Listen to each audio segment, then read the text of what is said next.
Right, welcome back to episode 2 of season 2 of the Terriers Talk podcast. It's been a slow week, hasn't it? Really, there's not really Been been a too week. much to talk about. Has it been a week and a bit?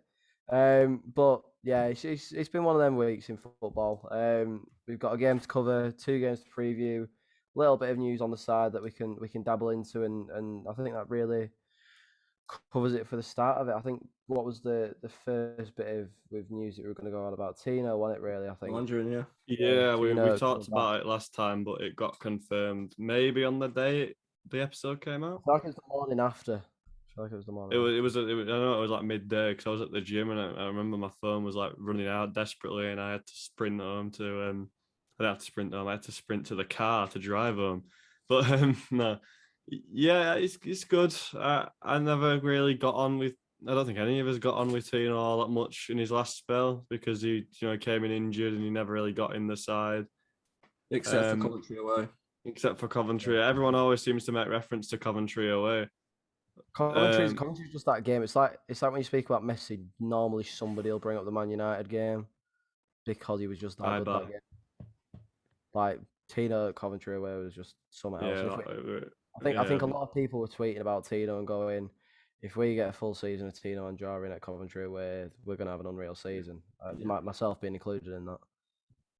yeah, yeah. No, a really good performance. But I think if you're going to base it off his entire loan spell, Oh yeah, it leaves a lot to be desired. Yeah. with respect, he looked quite overweight when he first came in. He, Yeah. he looked he looked sluggish and he looked not interested. I think I've seen a fair few people talk about his sort of lack of interest until that Coventry game. But I think even Tino himself has admitted that. Yeah, no, absolutely. So hopefully, Which was massive in his interview as well. Yeah, Like I there had was a a lot lot of respect for of that. A lot of players aren't honest about that and aren't honest about themselves and their own performance in the public. And it was really nice for him to say that even Coventry wasn't his best game. yeah. Obviously, in a I town think shirt, it was, but ever. he just seemed really happy to be back and like he just I don't know, it just there was that I don't want to say vibe because it's just a word that I'm not really a big fan of, but there was very much a vibe of from that interview you could tell that he wanted to be back here. He was looking forward to getting playing regular football, and I think that would have been something that had been majorly promised to him. Like there was Everton after him at the start of the window. I think it was on a permanent deal, so Yeah, Frank Lampard.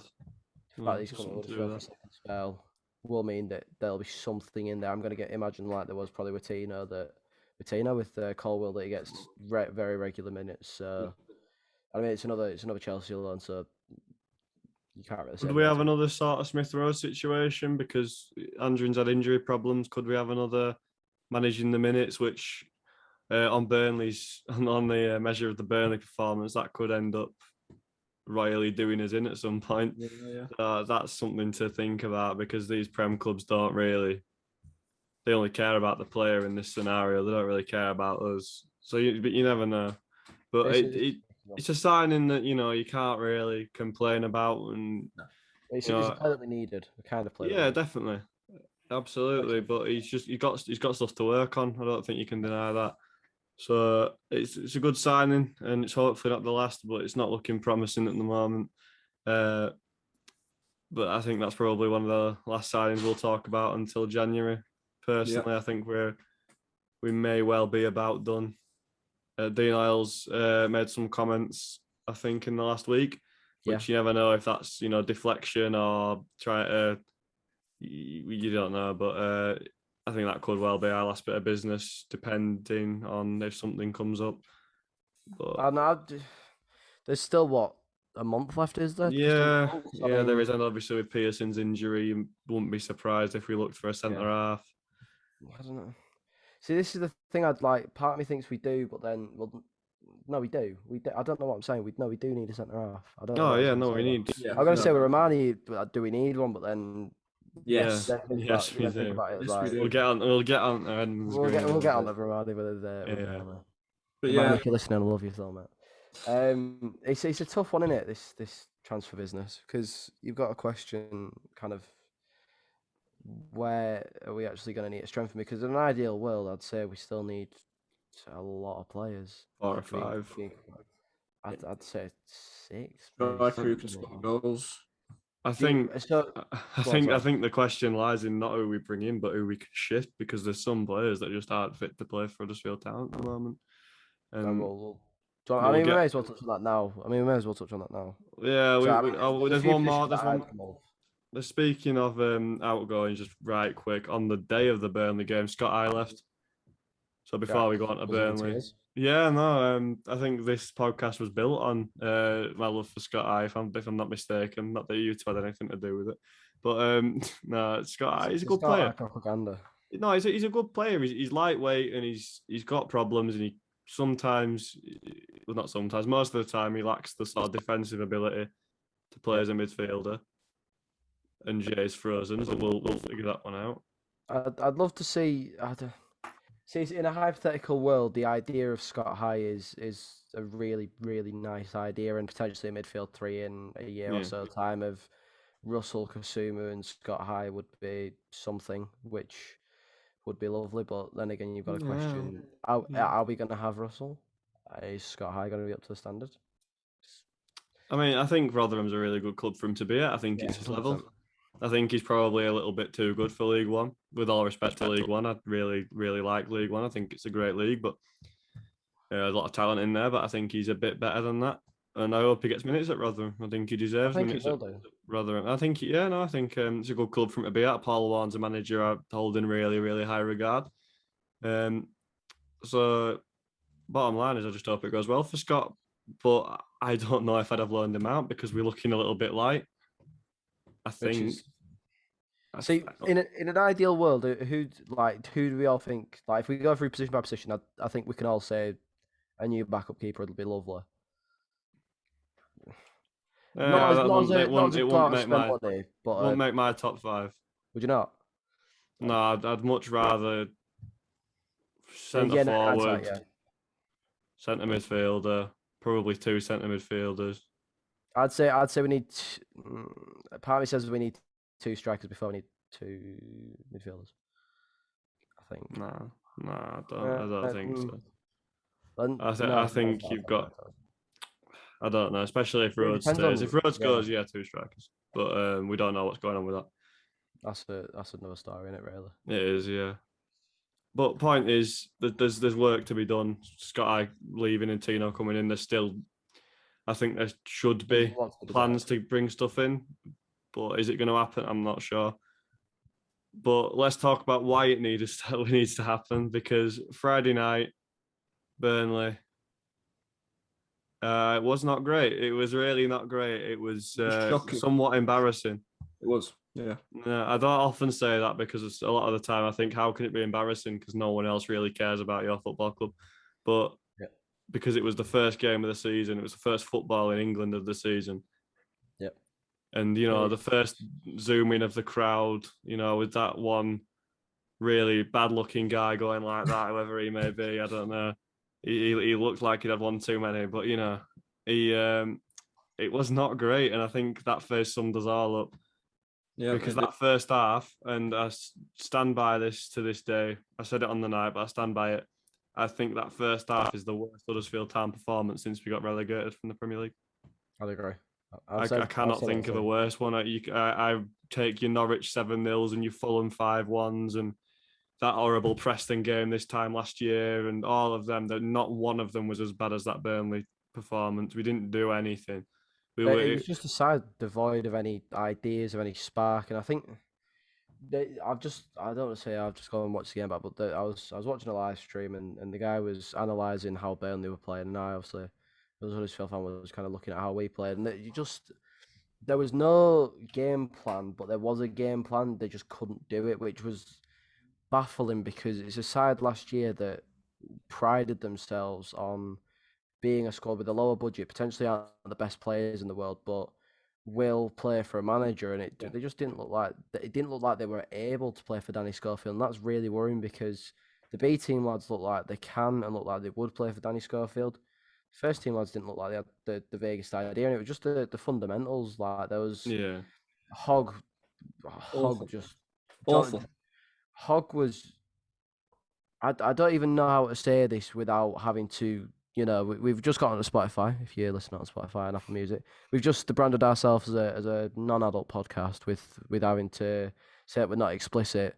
Hog makes me want to change that setting because he was that bad.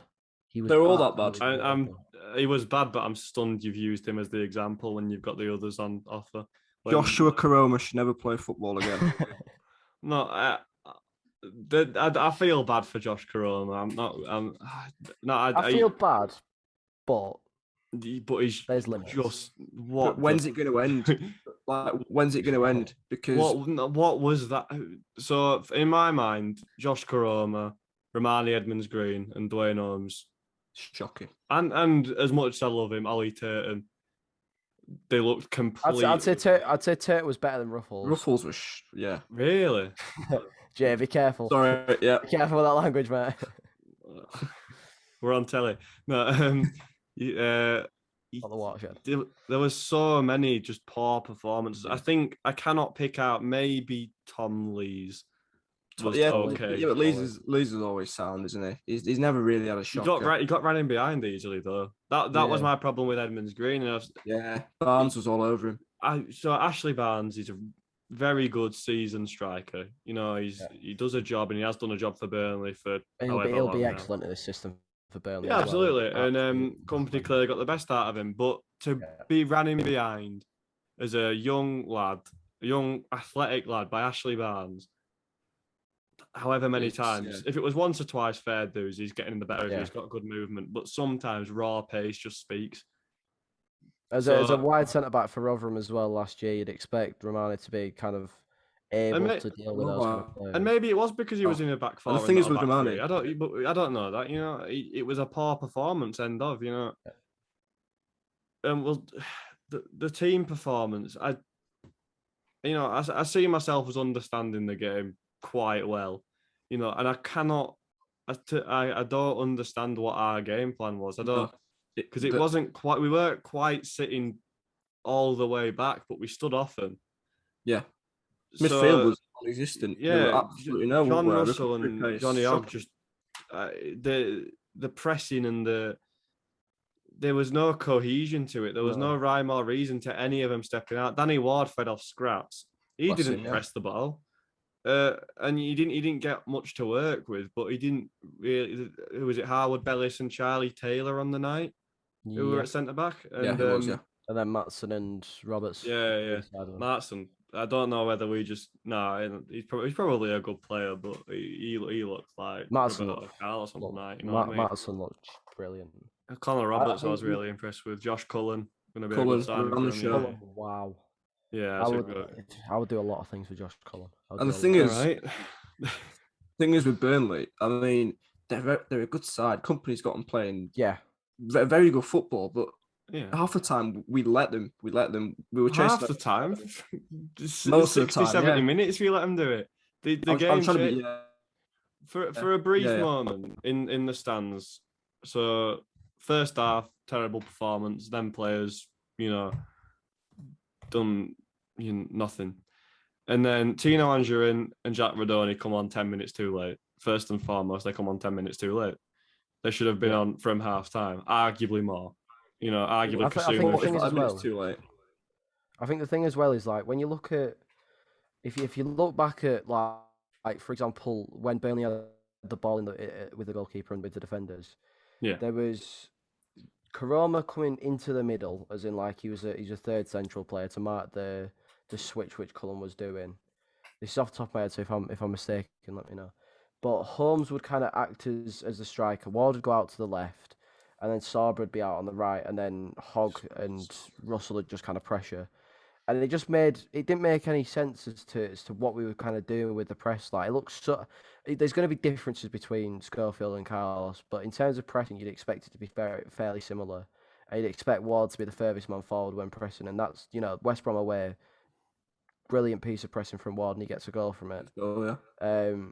And you'd expect it to be the same rather than pushing him out wide and letting Dwayne Holmes, who's nowhere near the same height, try and run and pressure a keeper who will, in the nicest way possible, be able to get a ball over him a lot easier than he will be able to get a ball over Danny Ward. And I think that's just something that needs to be improved on for Burnley. Just the way that we actually pressed. Hogg and Russell looked so easy to play through, and it wasn't even a case of in the first half. It was throughout the game. Hogg and Russell looked incredibly easy to play through. Yeah, definitely. And then, so I think myself was calling for David Kasumu on, and now he's injured, presumably for some time, because knowing his history, it was his hamstring. You could see that. Yeah. And he's kicked a ball that he hasn't been tackled or anything. He's just kicked a football and he's gone out. And now what do we do? What do we turn to in midfield? Because Russell and Hogg don't work together. So do you move Rodoni back? Do you move Tino back? Do you bring Kamara through? Do you move Rodoni and kind of do a similar thing with what Carlos did to Ozzy end of last season and move Hogg as that player in between the lines? Because I think that's Hogg's best position if he's going to play on this side. I do think playing at the base and just kind of sitting in between defence and midfield and just letting Romani go a bit wider. It puts Lees in a bit of an uncomfortable position potentially on the left hand side. No, you got Nakayama, haven't you? Yeah, true. So that's the thing I just like to touch on, not from an analytical point of view, but just Nakayama coming on to the pitch and his only action being taking a free kick off Salva Thomas, hitting the first man. What's that about? It's just one. It just summed up the night for me. Just stupid. Downright idiotic. Yeah, it was a really just stupid game of football to watch. It was gutting to watch. It was frustrating. It was really frustrating because there was no shots on target. Yeah. I think you can boil it down to that. It was a bad performance, but we didn't look like scoring. Arjaniet, is it Arjaniet? AJ Muric in Burnley's got. He's not a good goalkeeper. He's not a good goalkeeper, and we didn't test him at all. I think the thing is as well. I think after the game, I'd got back, and I think it was the Athletic that had posted the stats. And seeing an Athletic report on Huddersfield is normally quite strange enough, but seeing an XG of 0.12 for Huddersfield really put me in a. Where did that come from? Where did 0.12 come from? I'm gonna guess it'll have been for a set piece. Oh, not maybe Karoma crossed it straight into his hands, maybe. Oh, Danny Ward half volley. The fact that we can't pick an identifiable shot that would have caused a bit of XG is terrifying. And the thing is, on Friday we lacked the fundamentals of football, and we lacked the ability to play and compete fairly in the Championship. When last season we had all that. Yeah, and you talk about in the league. You talk about the differences between Carlos and Schofield, but really, Carlos is gone. Yeah. Can you pin that on Danny Schofield? Not at all. No. I don't think you can. I don't think he's gone out and told them players to play like that. Of course not. Of course not. Second half, you could see a lot more that there was an idea there, and they were trying to do something. I don't know if that's just because. And if anything, that's promising. No, there was, and I think that helps with the introduction of two attacking midfielders who can kick a football properly. Yeah, exactly. I don't think Andrian looked good personally, because if you I wouldn't say he looked good, but he looked better than the rest. Yeah, no, it was. He made things happen, but you've got to make things happen to make things happen. If that makes sense, nothing happened. No, that makes sense. You know, he'd run through one or two players, but he didn't pass the ball at the end of it. Rodoni had a nice bit of. Rodoni didn't get much of the ball. He was I'd much rather see Andrian on the left than Rodoni. Yeah, same. Because I don't know, Andrian's got the pace. Rodoni's I feel like Rodoni's a lot more technical as well. I feel like he's a lot more. Yeah, no, he's middle. I feel like if Rodoni's in the middle, we're more likely to score goals because he's. Yeah. But I'm not sure. Tino's entire thing last season was he'd start quite wide on the left, and then he'd get very, very narrow very quickly, and he'd just run diagonally, and it was brilliant. I didn't know he had a thing last season. I didn't think he played enough to have a thing. Not a thing, but you know what I mean. In the very brief moment, I can't remember what game it was. Bristol. It was a night. No, Derby. It might have been. I couldn't tell you. And I don't want to sit here and go.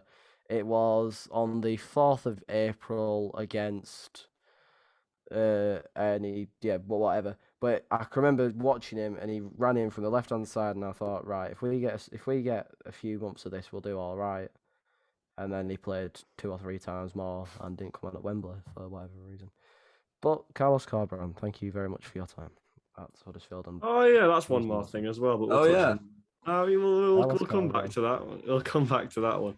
But yeah, we'll finish up on Burnley. There's not really all that much to say about that, to be quite honest. Yeah, disappointment. Not very good. Other words for bad. We do move. Just hopefully without a number 10 and a number 19.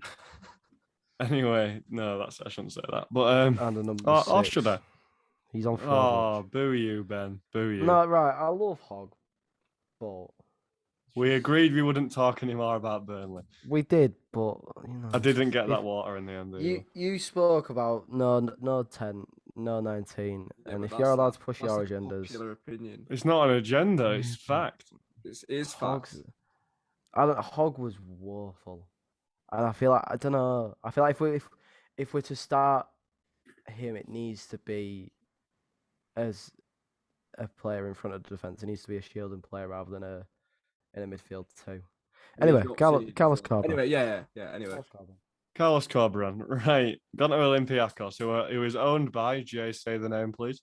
Mr. Evangelos Marinakis. Thank you very much. So he also owns Jay. Say the name, please. Nottingham Forest Football Club. Thanks, Jay. No, but I can't pronounce either of them. But yeah, he has gone to Olympiacos along with Pippa, which is owned by the same man who owns Nottingham Forest. Probably George Alcaron as well. Yeah, probably. No, probably. He will do so, if he's left Huddersfield to follow Carlos. Yeah, but we kept Chico, so the joke's on them. But no, we've got set piece merchants. So European target. Right, what actually is it with our club and set piece merchants? Because I swear to God, we got the Cowleys as well because they quote unquote invented the train at the Euros or something, or the World Cup.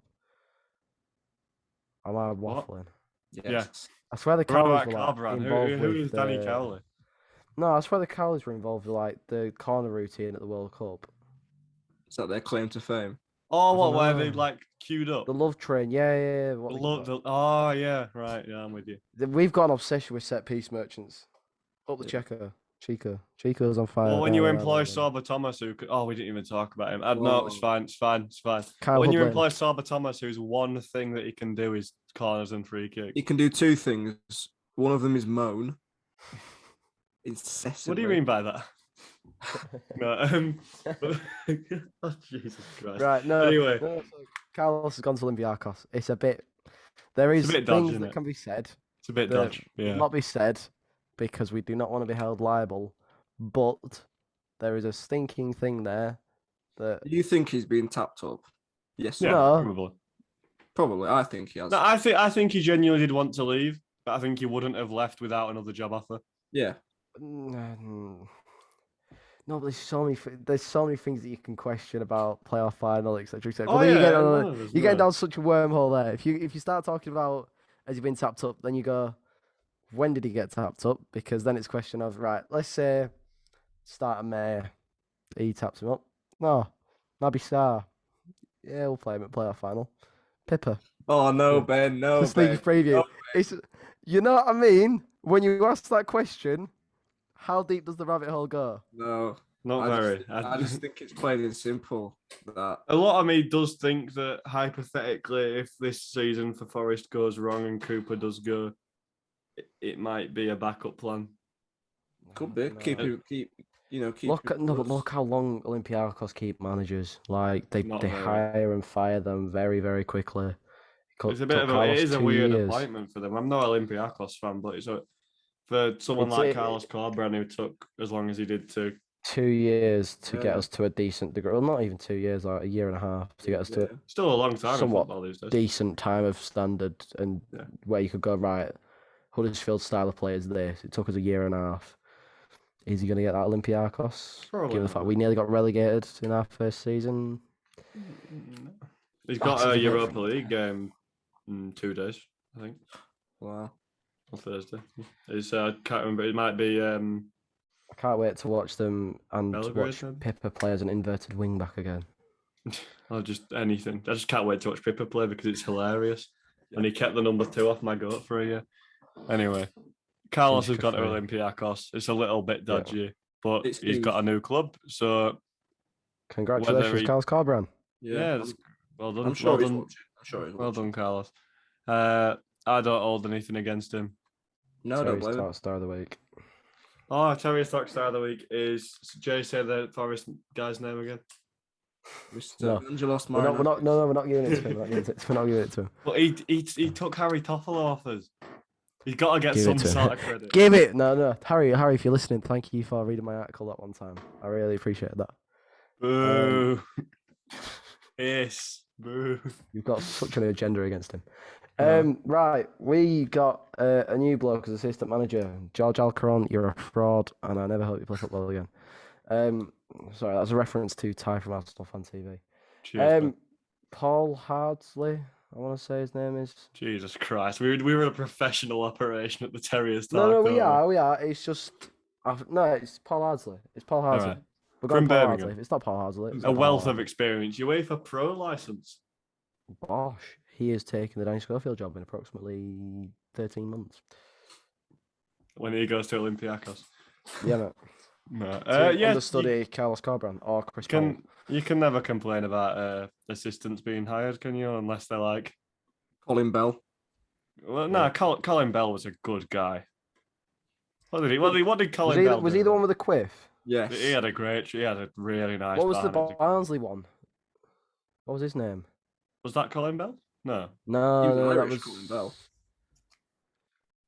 Oh, we got that Austrian guy from Barnsley. Oh, who came with Seaver? Yeah, that was one. And he was gone in like 2 months. Yeah. Yep. I can't remember his name, but yeah. Let's just forget. No. Point is, what can you really comment on an assistant manager other than good luck and hopefully you're not caretaker at some point. I don't know. I feel like Chi could probably get it after Schofield. I don't know. In the pecking order. I hope we stop doing internal appointments. But yeah, good for him.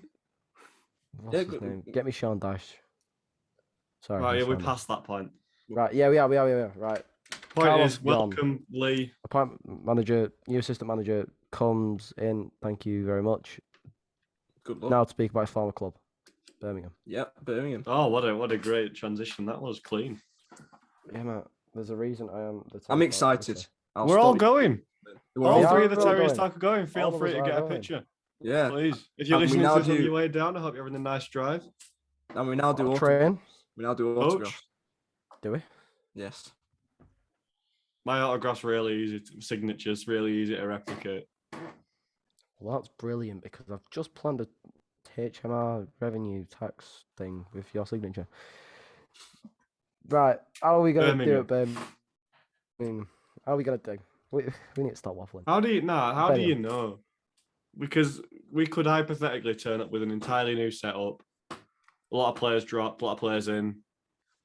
Hopefully. Right, no. We'll start with this. What setup do we want to see then? We were speaking about it beforehand, and we kind of then somebody, Jason journalist, cut us off and said, "Oi, podcast."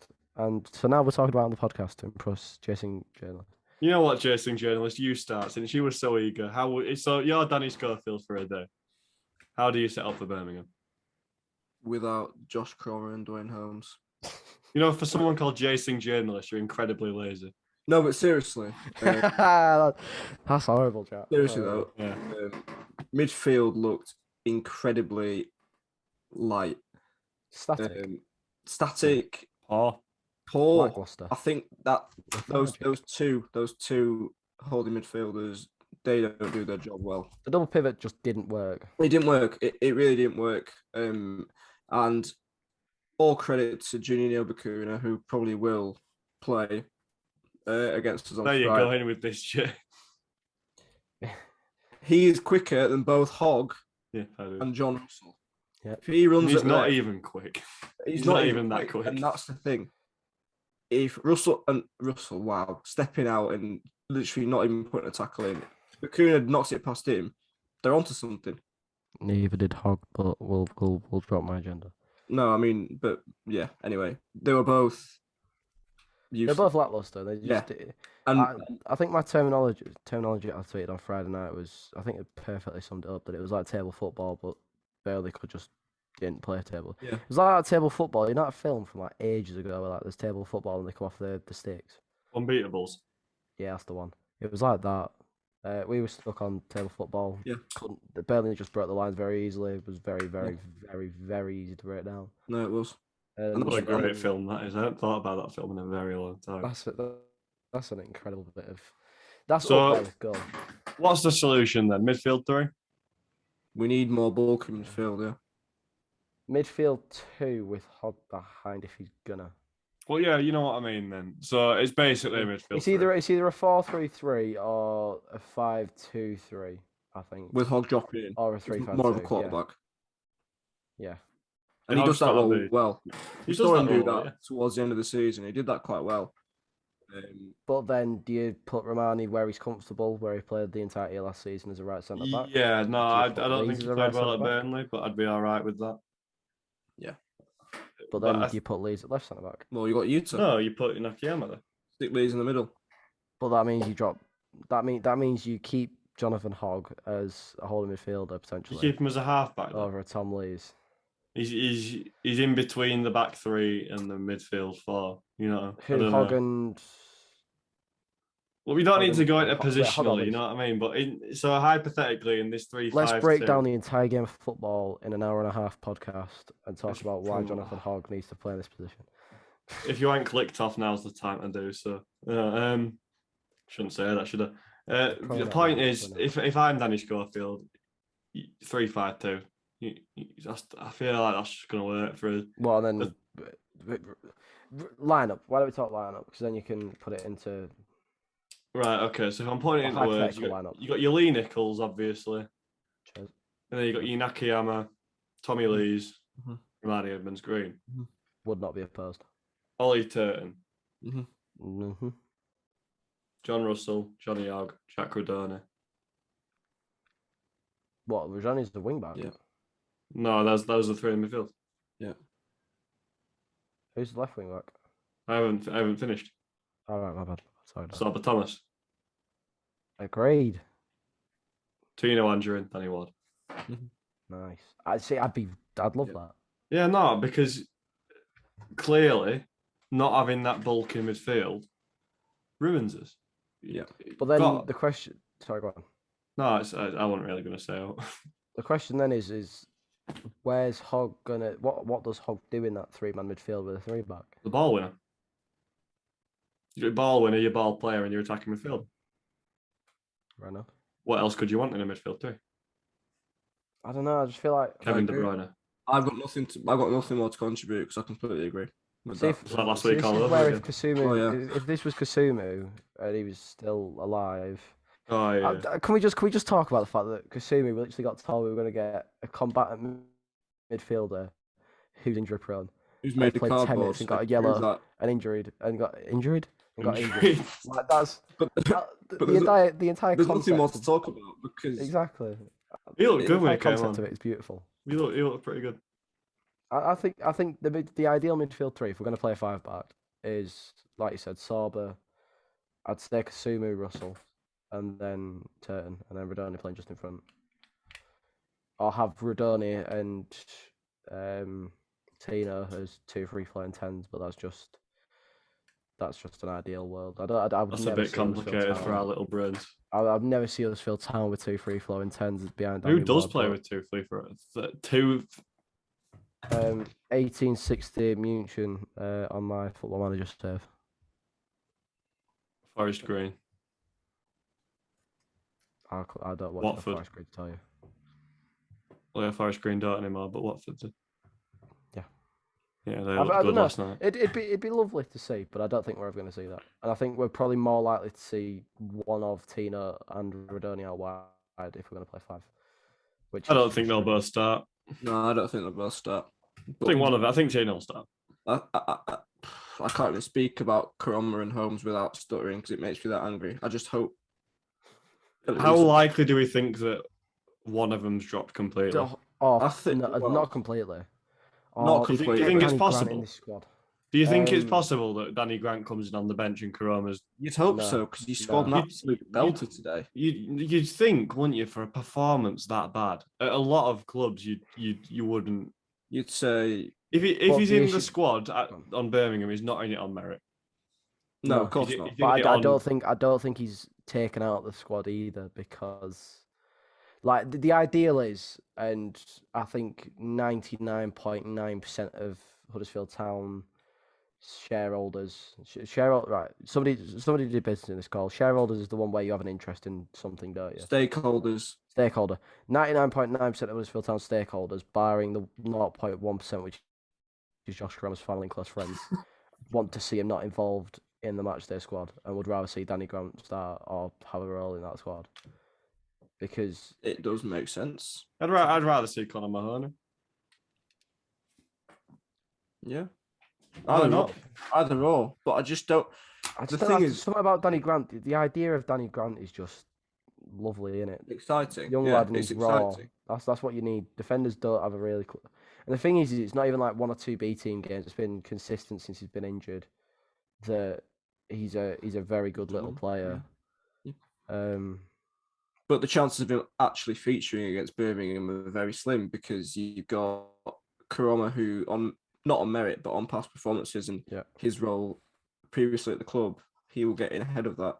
So really, although I'd like to see someone else, I think he will be involved. Maybe not starting. To Karoma or Danny Grant? Karoma. I think Karoma. I think Holmes is more likely of the two to start. Yeah, I think Dwayne Holmes will start. But I wouldn't be all right with it, but I would be less, I'd be less worked up if Holmes did start than Karoma. Yeah, I'd agree. Because Holmes, he brings more to the table. He brings energy, tenacity. At least he showed some bite at Burnley. Exactly. He always does. He always does show at least spirit, doesn't he? He shows the hashtag Terrier spirit that the club's been going on about. Terrier spirit. Karoma 2 seasons ago, like, can you actually imagine, right? We've started this podcast 2 seasons ago. Imagine us joining that call now. It's a very hypothetically speaking situation. I get what you mean. It's 2 years ago. I'm 17. You two are in whatever age groups you're in. And we sit here and we go, Josh Karoma in 2 years' time, instead of moving away and potentially get a Prem move, which I believe was talked about at one point after that season, is now being spoken about like we want him taken out of the squad completely. Like you'd be laughing. Yeah, you'd be laughing. But ACL or not, it's just. True. Did he do his ACL? I think he did, didn't he? Was he not his hamstring? Isn't he? Oh, it might have been his hamstring. But whatever it is, it's completely devoid of confidence. And how do you get lack of confidence for 2 years? That's what I'd get. And he's been given chances. It's not like he's been taken out of the squad. It's just ability. Ability, yeah. I think he's too predictable. In any sport, a purple patch is a thing. Yeah. And I think that season may well have just been a purple patch, because he has not looked, even after his injury in that season, he came back and looked as good. Maybe it is fans. Maybe it is. I don't know, but he's got no ball. He's gone from looking poor with fans to really good in lockdown to poor again with fans. So maybe that's it. But the thing is, it's not even confidence, because like if you look at how the majority of his goals went in that season in lockdown, every single one of them was what he tries to do now. Put in from the run left, down the line, cut inside and shoot one. It really try and curl it in. And what? Run down the right, run down the left. Yeah, but and what shoot? Curl. Finesse. Sorry, Jack. Finesse. I just wanted you to swear again. Oh, you. Right, it's fine. But moving on from Josh Karoma. But Birmingham. Goal predictions. What are we gonna do? Score predictions. Sure, why not? Do you think we'll turn? I feel like y'all wanted to say something there before score predictions. Or are you wanting to score predictions? No, I just wanted to move on from berating Josh Karoma. Yeah. Is that enough?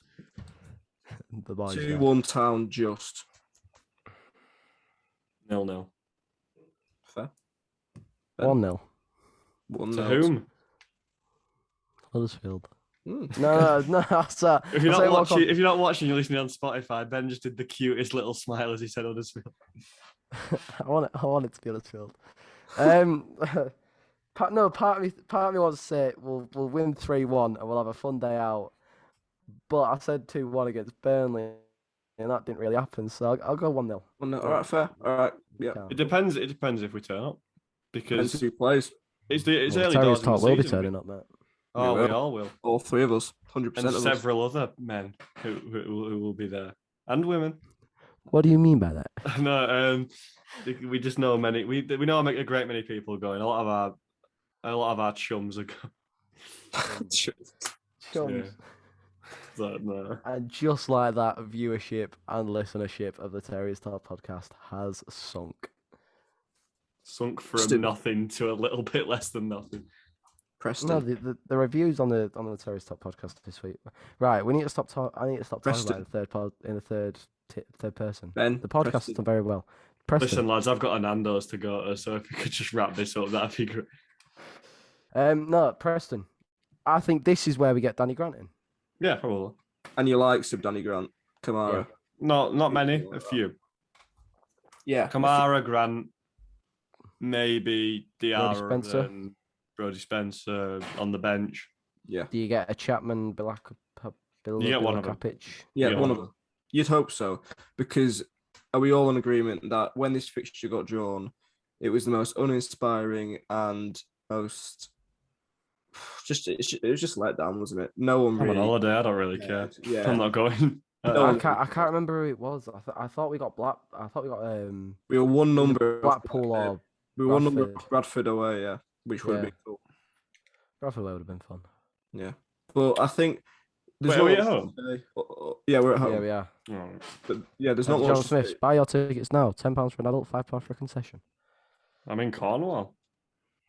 Ooh. Yeah, I'd rather be in Cornwall than watching that. But I'm going to go anyway. Hopefully we do well. And Chasing journalist, fan of Terriers, attends every football game. I do. Yeah. Right. So, Preston, do we care? Do we really care? With all due respect, not really. And if we I don't care about the Carabao Cup. It's just one of them, isn't it? If we lose, we lose. If we win, we win. And I'm really excited. I just want Danny Grant to score. I'm begging for a Danny Grant aha. Let alone score. He'll bag. Let's not forget he won't give a squad number. Yeah.